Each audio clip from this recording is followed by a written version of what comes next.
하나님 말씀은 사무엘하 12장 26절로 31절 말씀입니다.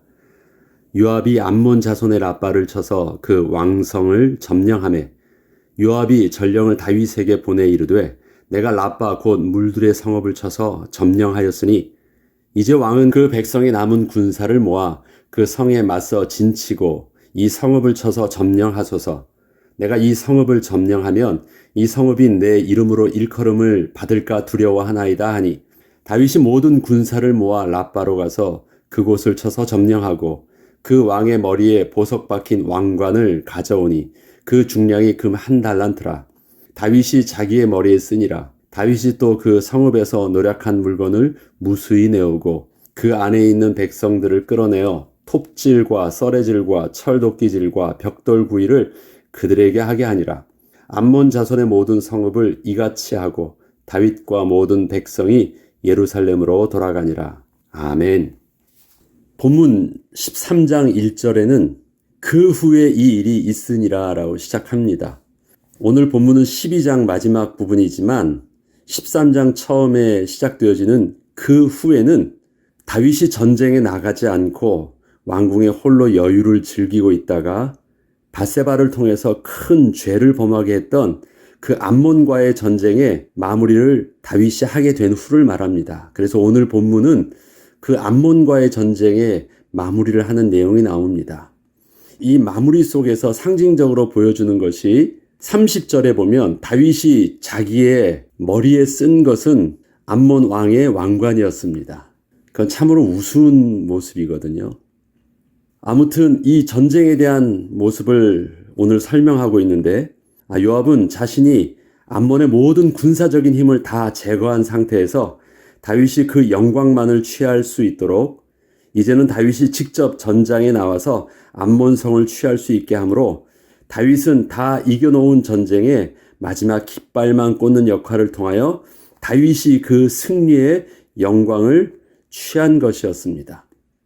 다윗은 실제 왕으로서 책임을 다한 행동을 하지 않았고 그저 왕의 영광만을 세상에 드러내는 일만 한 것이었습니다. 이것은 아주 야심이 많은 교활한 요압에 의해서 기획된 암몬과의 전쟁의 승전 세레모니를 통해서 다윗의 왕으로서의 영광은 겉모습은 아주 위대해 보이고 화려하게 보이도록 하였지만 성경은 그 앞뒤에 다윗의 실제적인 모습을 밧세바와 우리아의 이야기를 통해서 그리고 13장에는 암논과 다말, 압살롬의 이야기를 배치함으로써 아주 구체적으로 보게 하고 있습니다. 개인적인 다윗의 모습을 중간에 다윗의 공적인 모습을 딱 드러내 보이고 나서 그 왕관을 썼다라는 모습을 통해서 드러내 보였지만 실질적으로 그 내용은 오늘 아주 작게 또 요압에 의해서 취해져 있던 전쟁임을 알게 하면서 쓱 지나가게 하면서 그 전후에 우리가 계속 읽고 있는 밧세바, 우리와 또 암논, 다말, 압살롬의 이야기들을 길게 하고 있습니다. 이 중간에 지금 있는 그 짧은 이야기가 오늘의 본문입니다. 사람들에게는 사회적으로 비춰진 공적인 모습과 사적인 모습의 차이는 모든 사람에게 다 존재합니다. 또한 나는 저런 사람은 절대 원치 않는다고 경멸하면서도 그런 사람에게서 가장 많이 도움을 받고 있기도 합니다. 우리가 욕하고 있는 우리의 또 사장이나 아니면 선배나 아니면 세상에 많은 사람들을 욕하면서도 사실 우리는 그 밑에 속해서 아니면 그 사람들의 도움을 받으면서 살고 있는 현실적인 모습도 존재한다는 것입니다. 이처럼 우리의 모습과 삶에는 명확하게 설명할 수 없는 삶의 모순이 존재합니다. 다윗이라는 이름은 서구 기독교 사회에서는 아주 많이 사용하고 있는 이름입니다. 그만큼 다윗에 대한 위대함과 그 존경은 기독교 사회에서는 널리 알려져 있기 때문입니다. 하나님의 구원의 역사 속에서 다윗의 이름은 아주 중요한 위치를 차지하고도 있습니다. 우리는 다윗을 접할 때 그의 공적인 모습을 먼저 접하였습니다. 우리가 알고 있는 내용의 대부분은 우리가 존경할 수밖에 없는 다윗의 모범적인 신앙의 모습과 그가 이루어 놓은 업적들, 그리고 그가 직접 지은 시편의 수많은 찬송시들이었습니다. 다윗은 분명 하나님 앞에서 거룩한 하나님의 백성으로서 특별함이 있었습니다.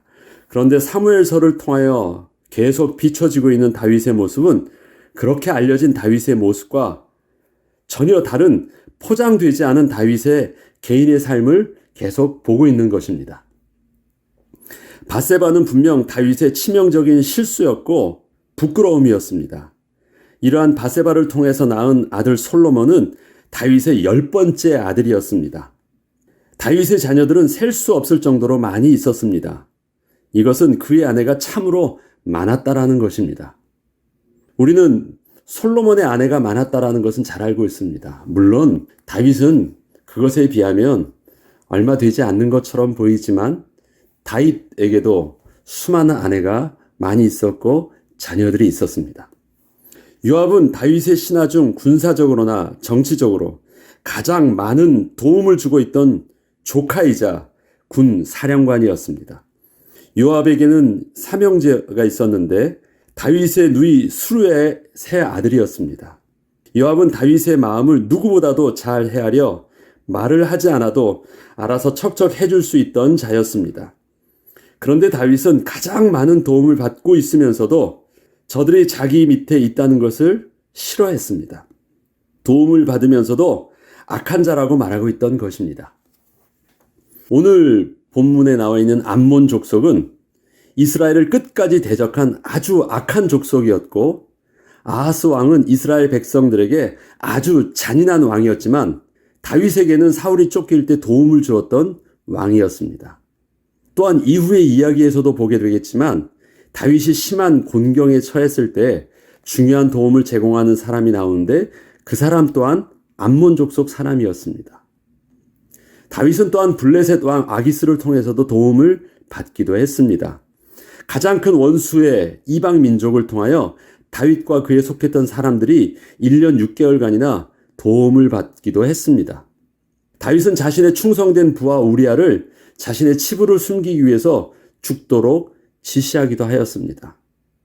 또 계속해서 앞으로 사무엘서를 통해서 계속 보게 될 다윗의 자녀들의 이야기와 다윗의 모습은 다윗을 위대하게 만들기에는 너무도 흠이 되는 내용들이 많이 있음도 보게 될 것입니다. 분명한 것은 우리가 존경하던 다윗에게도 흠이 있었고 하나님과 원수되었던 민족과 주위 사람들에게 도움을 받고 있었으며 다윗 자신도 그렇게 경멸했던 행동들을 스스로 하고 있었다는 것입니다. 하나님께서는 우리의 삶을 통하여 우리의 처한 환경과 상황 속에서 만나게 된 사람들과 갈등하며 살고 있는 우리 자신의 모습을 계속 보게 하십니다. 우리의 모습은 수많은 사람들과의 만남과 사건들 속에서 반응하고 있는 우리의 다양한 모습들을 통해서 나 스스로도 알 수 없던 나의 악함과 잔인함, 그리고 추함과 불신앙의 부끄러운 모습이 아주 구체적으로 드러나고 있음을 스스로 보게 하시는 것입니다. 내가 나의 모습을 어떻게 보고 있습니까? 그냥 거울 앞에 비춰진 나의 모습을 통해서 보고 있지 않습니다. 사람들과의 반응하는 내 모습을 가만히 뒤돌아보니까 나는 절대 그러지 않을 줄 알았는데 나는 저 사람 앞에서 나의 악함과 잔인함을 봅니다. 나의 비굴함을 봅니다. 나의 거짓된 또 포장된 모습을 봅니다. 그게 다 어디서 비춰지냐면 사람들과의 모습 속에서 비춰지는 자신의 모습이에요. 저들이 나의 거울이었어요. 이것이 우리의 삶의 이야기로 우리는 기억되고 있는 것입니다. 우리가 지금 다윗의 이야기를 보고 있지만 또 다윗의 모습은 무인도에서 홀로 생활하고 있는 다윗을 관찰하면서 알게 된 내용들이 아니었습니다.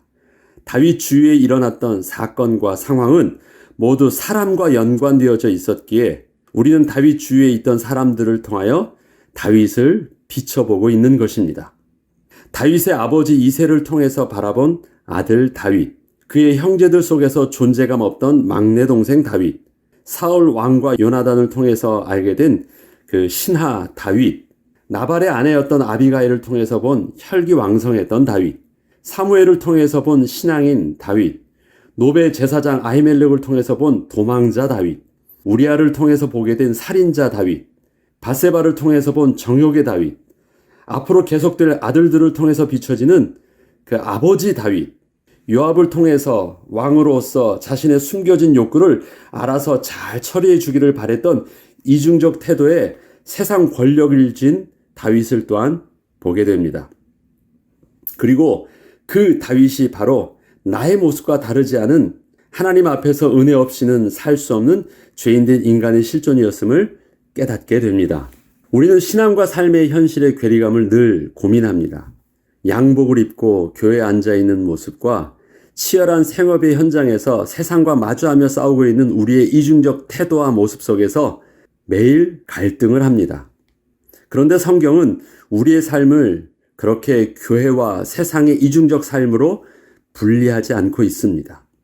오히려 세상에서 거룩하신 하나님을 경험하게 하며 자신의 죄인됨이 현실의 삶 속에서 그렇게 반응하는 모습을 통하여 구체적으로 드러나게 하고 있습니다. 다윗의 모습을 통해서 보면 더더욱 그렇습니다. 성경은 하나님이 귀하게 쓰셨던 사람들의 개인적인 삶의 현실을 절대 미화하지 않고 있으며 숨기지도 않고 모두 드러내 보여주고 있습니다. 우리가 성경을 통하여 바라보고 있는 신앙의 모델들은 도덕적으로나 신앙적으로 그리고 사회적으로 완벽한 사람이 아니었습니다. 하나님의 구원의 섭리 속에서 예수 그리스도의 구원의 은혜를 붙잡고 죄 사함을 받은 후 성령님의 인도하심 가운데 하나님의 축복을 경험하는 보편적 신앙인의 모습을 또한 저들을 통해서 보고 또 우리들의 모습을 통해서 우리는 인정하고 있습니다.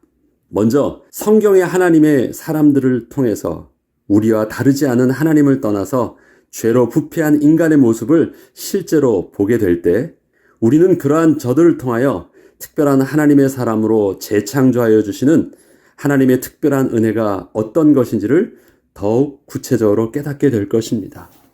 우리는 거북한 모습을 많이 봅니다. 또 그 모습을 통해서 사실 스스로 보기 싫어했던 나의 모습을 보기 때문에 저 사람을 또 성경의 그러한 이야기들을 우리는 거북하게 바라봅니다. 왜요? 그게 내 모습이거든요. 그리고 기억하고 싶지 않던 또 옛날에 나의 부끄러움이기도 했거든요. 근데 성경은 자꾸 그것을 드러내 보여줍니다. 정직하게 고발해주고 있습니다. 특별히 가장 위대하다는 다윗을 통해서 성경은 아주 많은 부분들을 구체적으로 다윗의 부끄러움을 적나라하게 드러나고 있습니다.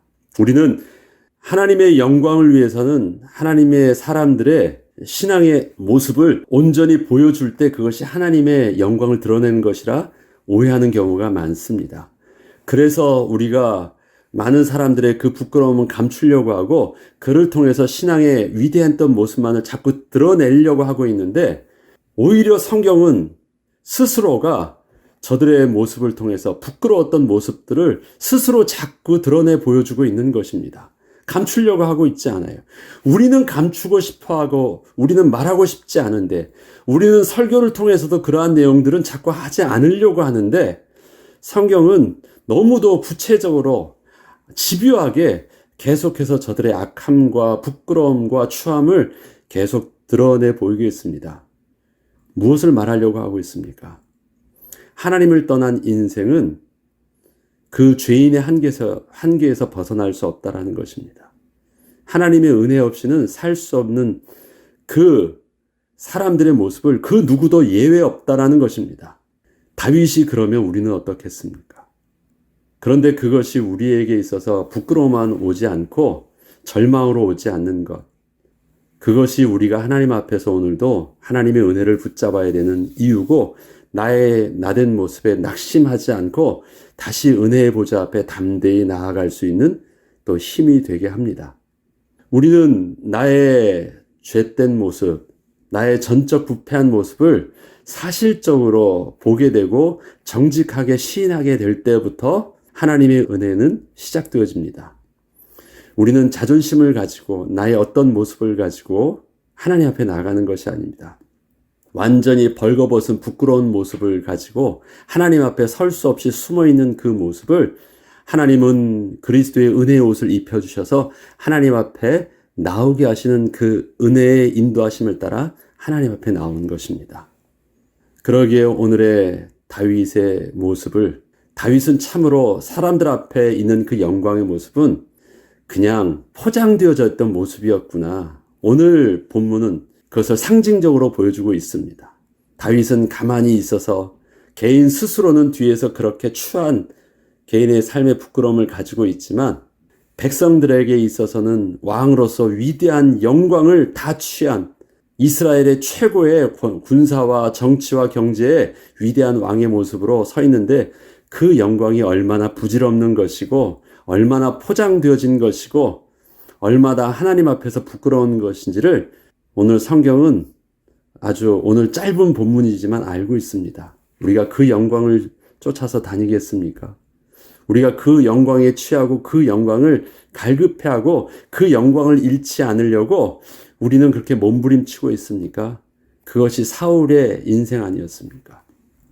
우리는 그러한 영광보다도 그 영광 전후에 하나님 앞에 고요하게 있는 나의 개인의 모습이 하나님 앞에서 얼마나 온전한가. 그 모습이 우리의 진실된 모습이고 우리가 하나님 앞에서 지켜야 될 우리의 거룩한 모습이고 그 모습 안에서 하나님께서 주시는 축복을 누릴 수 있는 그 은혜의 그릇이요 또 축복의 그릇임을 우리가 오늘도 잊지 않고 하나님 앞에서 우리 개인적 삶이 승리하는 그 은혜를 저와 여러분이 누려야 되겠습니다. 기도하겠습니다. 하나님 아버지 감사합니다. 다윗의 영광은 하나님이 보실 때는 우스운 것이었고 하나님이 보실 때는 아무런 관심이 없는 어리석은 것이었습니다.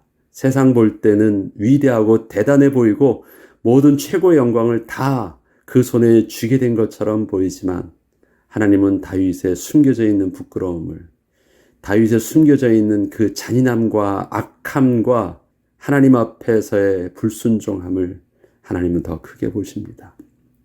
우리가 세상에서 성공하는 세상에서 잘 보이는 그러한 모습으로 인생을 살지 않게 하시고 거룩하신 하나님 앞에서 온전한 우리의 삶의 모습이 지켜지는 그 은혜를 따라 일평생 주님께 붙들림 받은 인생을 살 수 있도록 하나님 은혜를 더하여 주옵소서.